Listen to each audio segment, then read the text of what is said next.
brothers, welcome to another episode of Territorial Replays, where we take a look at your guys' gameplay and see where we can improve or just kind of awe at the luck that some of you get. This first game has been brought to us by Leo. He's going to be number 53 here. And this is a 57-person free-for-all here in the world. Full sending is allowed in this one, so we'll go ahead and get started here. Let's just go ahead and zoom until the game starts and we can see how starting locations are looking. So immediately you can see that Asia is up for grabs for sure. Where did 53 start? He is in Asia. Fantastic. Okay, so we have a great spot in Asia.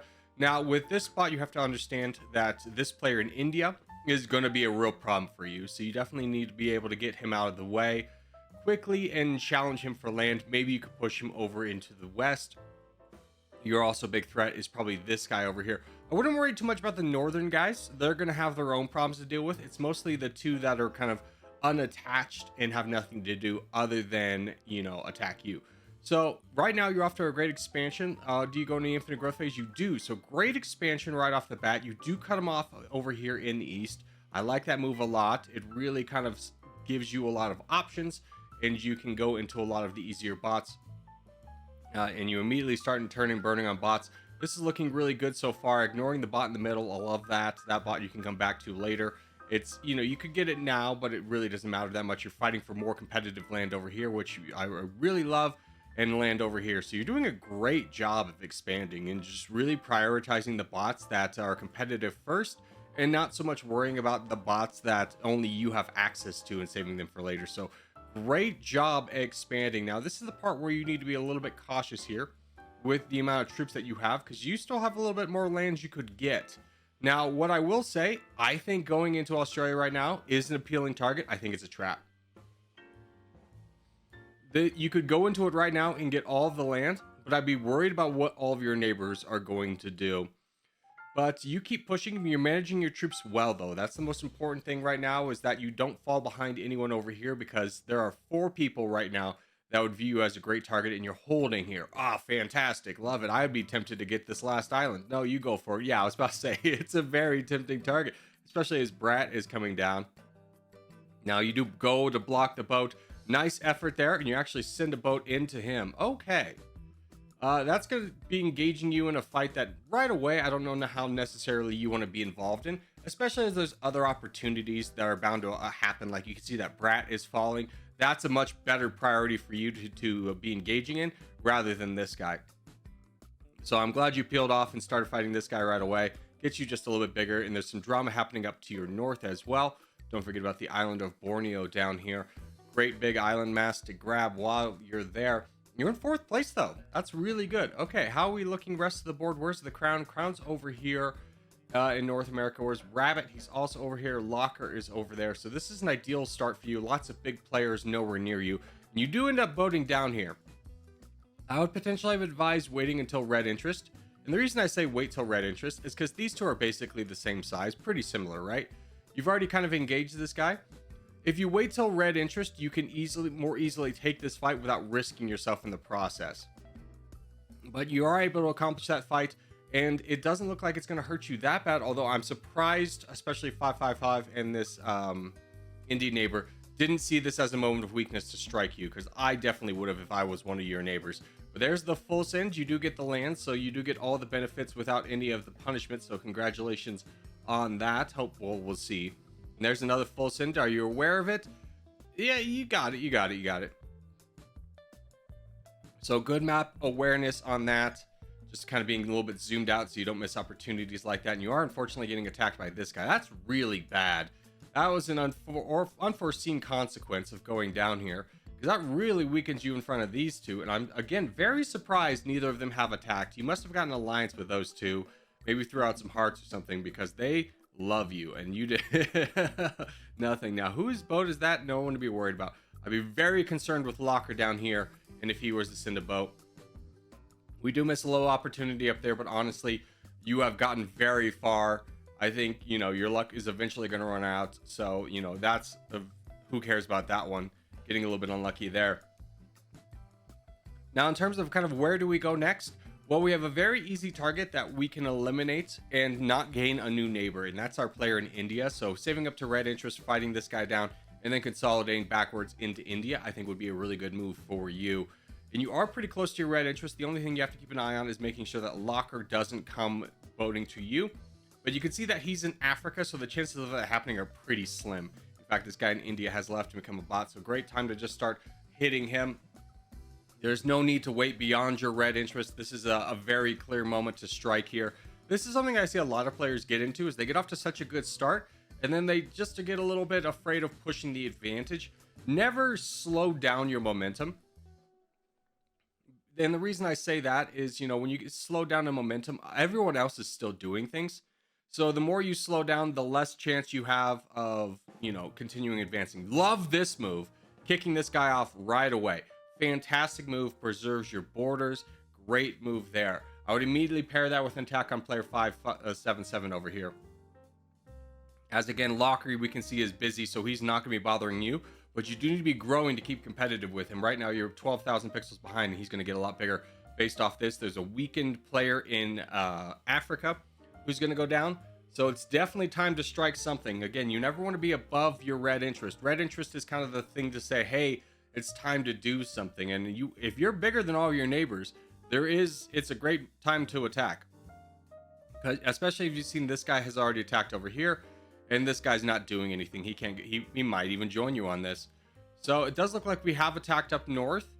Yes, we are. And we're getting this player in black to help you as well. Good. Love this move. I think that's a very good move right now. You can see that this guy is falling. I would not fight him right now because the more than likely he's going to full send against this Scion player here in Africa. I would just immediately go for Chad right away. And the reason I say go for Chad is because you want to block this guy and make sure that you get all of his land. Because you're definitely going to get some full sends being the big guy attacking. But you should definitely charge ahead. There's the full send on Chad. Do you react to it? No, we're busy boating in some islands that don't really matter. Unfortunate, but we do get onto it in time. We did have 60,000, so it doesn't matter that much. That's the biggest reason I say avoid grabbing like really small islands like this. Is because even a second distraction can really like hinder you in the late game of missing a really big opportunity. But I love this move going into Chad. There's the full send. Do you counter it? No, you don't, but you do let it go out. Okay, good. Fantastic. And then now is the point where we got to start kind of being concerned about our own safety. The board is getting very solidified. We have these two players over here fighting, and we have these guys to worry about. So I would prioritize going into Fuse, and then I would worry a lot about Locker. He's the second biggest player on the board, and there's only one real player you can attack without Locker getting any land, and that's player 876. And the reason I say 876 is because if you attack into him, you're definitely going to get help over here, right? He's going to full send you. This guy's going to get land. I don't know how quickly Firma Rabbit's able to react, and I don't think you switch land priorities. Ooh, okay. So you are actually getting attacked. Now, in this moment, 876 is smaller than this guy. That's tough.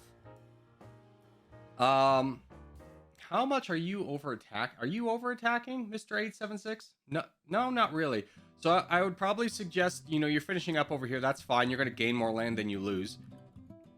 It's really not that detrimental. But I would be pushing down Scion, which puts you in an unfortunate scenario because you're fighting both. See, this is an interesting thing because Lockers here would actually probably keep on 876 with the original thing, even though the bigger guy's attacking you. Because if he over attacks you, this guy will start to punish him, and you want to get one player out of the way before replacing him with another. So that is what you're doing. It looks like you might have pieced out with the Scion player, which is good. But that guy has definitely signaled to you his intentions of potentially fighting. Looks like you might have pieced out with... Oh, never mind. You two have definitely pieced out. But I would very much look at that as not so much of him wanting to be your friend as him kind of realizing that he's in an awkward situation with Locker behind him. And he might have a little bit more to gain with 876 and Firma as an ally than 876 himself. So pushing this guy down, great move right now. Thing you want to avoid, oh, he does full send his buddy over here.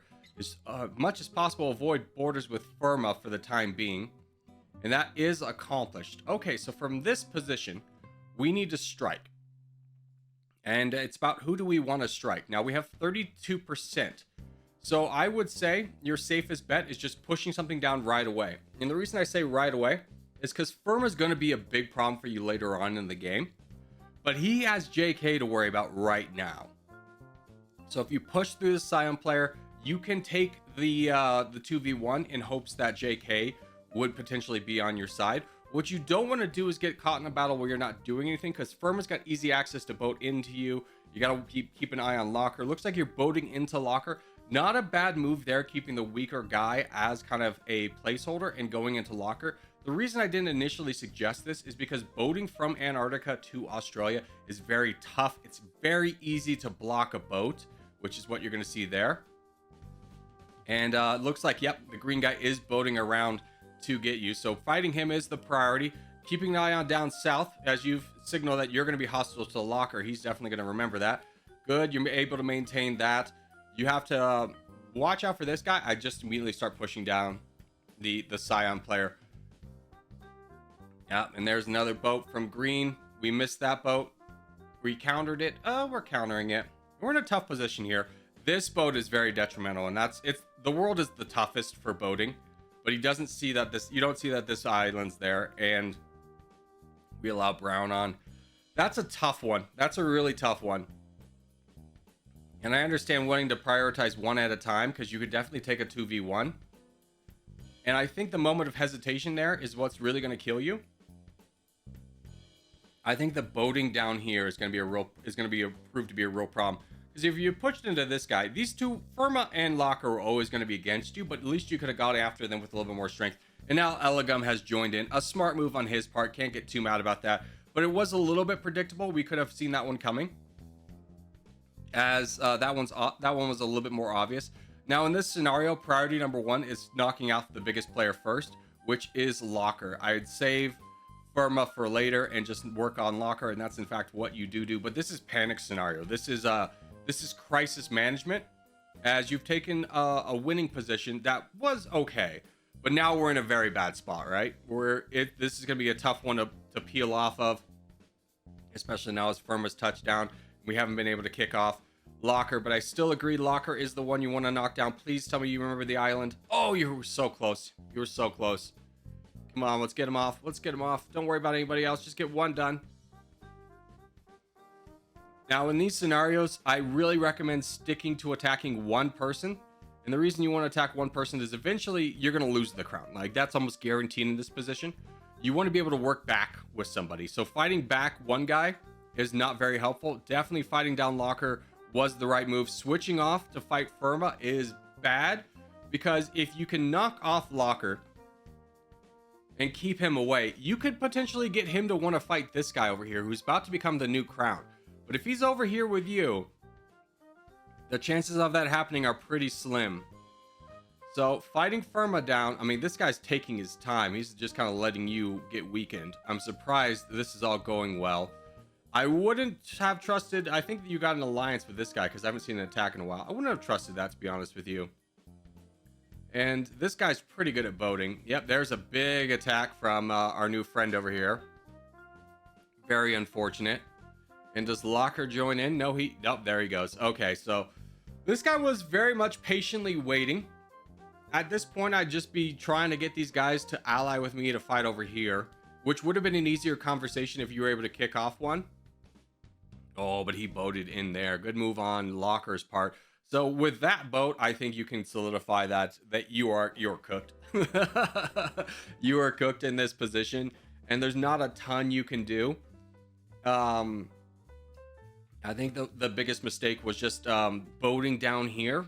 And if you were going to boat down here, you definitely could have done it, but I think you needed to do it with whenever you boat from Australia to Antarctica, you really need to send a lot more troops than would be expected, like 5 million. But I probably would have just attacked straight into here, into the Scion player, and accepted this 2v1, knowing that JK might see this as an opportunity to work with you to fight down Firma. But alas, it didn't quite work out like that. So you played really well. I would just always be very cautious about this boat line here. I would always view it much more defensively than offensively. But well done to you. You played really well. I think you take that one bit of advice. You turn this loss, this heartbreaking loss, into an easy win. Let's go ahead and go on to our next game. All right, our next game is brought to us by Owen, aka Cat. Please He's on the red team. He's going against a few Corgi boys in this one. I did see there's about 3 Corgi boys in this one. So we'll go ahead and wait and see how this one goes. Now, I have no information about this one going in. He's starting right there. So this is the desert. There is full sending, obviously, with a team game. Now, just based off your initial position, you have a really good position, but you're not really aligned with any of your teammates. You can see that the large portion of the red team went down here. So you could argue a slightly different position, like over here, probably would have been better if that is a player.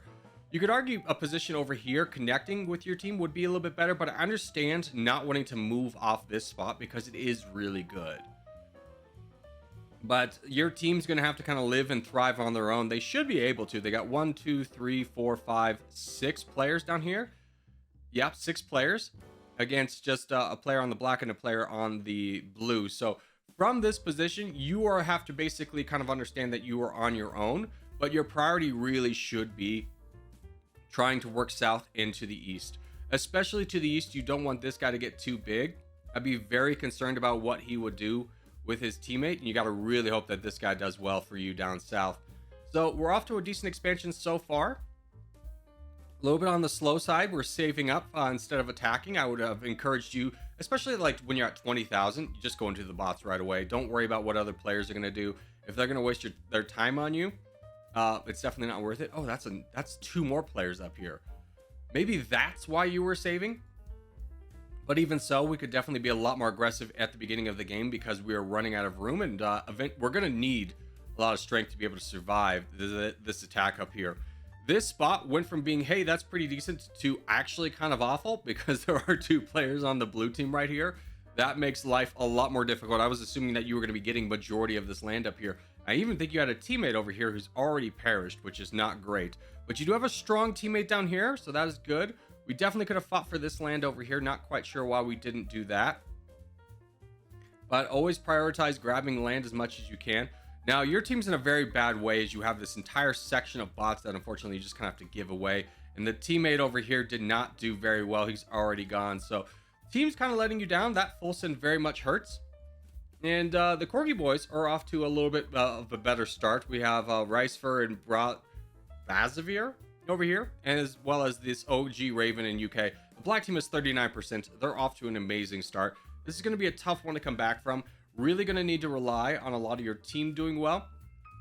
I would have loved for you to push down here because you probably could have gotten borders with this guy and worked with your teammate to knock him down and potentially been able to help elsewhere. But we'll have to kind of wait and see because the Crown is very limited in what he can do. Just really needing to play a lot of defense right now for his crumbling team, which is just unfortunately all bots everywhere. Looks like most of the red team has just absolutely collapsed at the beginning of the game. Now, the black team is pushing down a very weakened Cyan team. That is not good for you guys. Great for the Corgis, but this is a really good move, especially as we have a gigantic crown. Now, the only thing I'd be a little bit cautious of is you have this guy who's really going aggressive, but he's 9th on the leaderboard, and you have the crown over here. Now, the reason he might be going so aggressive is he's worried about the crown being too aggressive himself, as the crown really needs to be saving here. You don't need to push the advantage. You already have 50%. You can definitely save. You get a little bit lucky. So, excuse me, I should be looking at your game, not the Corgis. But you get a little bit lucky with the Scion guy falling. And then it looks like they might have full sent each other here. As you get very lucky, and you have been saving. So this is a great move for you. Now, in terms of what do you do next? Well, you really need to put the hammer on the black team. They have 56% already. So we really need to be striking the weakest players on the black team. I would probably go ahead and hit this RU guys. He's only got 200,000 troops left. And you can potentially get this bot up here. I'm not sure quite why we're not attacking up there. But this is definitely a mistake as, yeah, you have way beyond your red interest. There's another full send that it looks like we're missing here. So I would encourage you to play a little bit more zoomed out, as it seems like you're missing a little bit of opportunities here and there. Granted, the opportunities haven't been too much, but every little bit matters, especially when your opponent has 58%. Now, fighting Corgi Brazavir, I do agree with because it knocks off an opponent. But in terms of who do we fight next? I mean, your teammate could fight down there. I'd be signaling this guy to fight down here and maybe trying to consolidate these guys to fight UK. Or if none of that is available, maybe Raven. Well, hopefully your teammate pushes, and in fact he does. Who's this? That's Reservoir. That's this guy over here. That's an interesting shading. Wow, that's the same guy. Okay. So that is definitely a priority. Looks like you're pushing into Raven. Good. We knocked down a player on the black team. Basically, kind of the thing there was don't go after the easy blue target. Your priority has to be the black team. And you are pushing them down. Very good. Now the priority needs to be, how do we turn this one victory into two? We got to really hope that these guys all start fighting down Dr. UK, which one of them is. And there's a full donation. That's very bad. If I'm you, I'm pushing, and I'm going to grab that donation. I'm going to grab that land. That's a lot of land. And you can also team up with your buddy down here to help fight down this guy. And you looks like you are charging in to the stronger of the two, which I do agree with. Don't forget to also decrease how much you're attacking for and grab little bots along the way. Again, when you're playing this much, it all matters. And push into the bot. We're ignoring the bot for the time being. This guy's left. Wow. Very unfortunate for them. Good. You grab a ton of land over here. It does give you a potential another border, so I'd stop it like right here so that you don't get a border on this guy as well. And you can help your teammate down south. But another player has fallen. The crown immediately turns and burns on you. Not a bad call, especially as he's got teammates. And you almost blocked off this guy, but unfortunately he does get involved. You really would hope Dr. UK or Dr. What would see this happening, but for you, very fortunately, it's not happening. And this guy is drastically over attacked by the looks of it, just because he should not be struggling this much to knock you down. Yeah, it's a little bit over attack. He should be near 20 million red interest. He's only at half that. So this is definitely winnable here, especially as you have a very smart teammate with Black who's really pushing in to try and help you with this one. So stick on this guy. He's already showing a little bit of weakness here and a little bit of panic. And his teammate over here is not helping at all. He's asleep at the wheel, and this is working out very well for you now. Unfortunately, your teammate is falling apart, and ultimately, everyone has enough troops to make this work. Wow, he full donates to you. I honestly think that might work out. Dr. UK has not been paying attention. This guy only has 4 million troops left, but he's still the crown. This is potential. I mean, not really. This guy's got 11 million. This guy's got 7. So in terms of how we could have played this better, maybe being a little bit more aggressive at the beginning, positioning ourselves better to, work with teammates would also work better. You got caught up here. You've made the best out of a bad situation for sure. But just those 2 blue teammates over there should have been enough to kind of walk away, although this is a full send. That's a lot of land, and these guys have kind of stopped attacking. Hold on. I mean, you only have 31%. In this situation, it's kind of really lost. Honestly, I'd probably want to start fighting down UK to preserve this one Scion player. Yeah, because this is your best chance of winning. You have the crown right now. I mean, this one's not over. These guys should just be attacking every single cycle, but if they don't, there's a chance of you winning because you still have this guy who's definitely going to work with you. Looks like they are on more of attacking. I would keep attacking as well and just kind of work this down, although you're saving up and honestly not losing a ton. Yeah, pushing over there is the best thing to do. You got to get down this guy as quickly as possible. And the additional benefit of knocking down this guy is keeping an eye on this guy who has drastically over attacked. And you can bait a player like this into over attacking you. At 2 million, you turn and burn on this guy though. Yes. Yes. Knock him down. Good patience here. You've built up to your red interest. Fools off for these two for letting this happen. They should have just kept going. They should have never stopped attacking. I mean, this is still technically over as they have 52%, but UK has now dropped way below his red interest and Brazvir's right at his. So I would just attack this guy right away. I mean, if he's half below how strong he should be, this is a great target to work with. You know the Scion guy's going to be working with you. So kind of a comedy of errors has led you to be the crown. And I think a large part of that is just people not having patience in terms of how much they should attack for. And in reality, unless you're getting a lot of donations from your team, rising above 11% once a cycle, again, the cycle being the white bar filling up vertically, is typically a mistake. If any of these guys, basically at any point, had just done that, consistently attacked at 11% once a cycle, the black team would have won. This was not so much you winning as you just surviving long enough for them to beat themselves. But that's an accomplishment of your own. So a great game played by you. Way to stay in what was apparently a very lost game. But when you saw a weakened crown, you pushed into it, and you got to have respect for that. So great job to you, Cat. Now, do you peace out with your buddy in the Scion team? Please tell me you do. You do, okay. So a great game. Way to stay in it. But that has been Territory Replays. If you guys have a replay you would like me to take a look at, make sure to send it into the email down below. But for now, boys, thank you guys so much for watching, especially if you made this far in the video. If you haven't made this far in the video, hey, give it a thumbs up. Really helps out a lot. If you're new around here, subscribe for more. Put out videos now 7 days a week. But for now, boys, I will see you in the next one.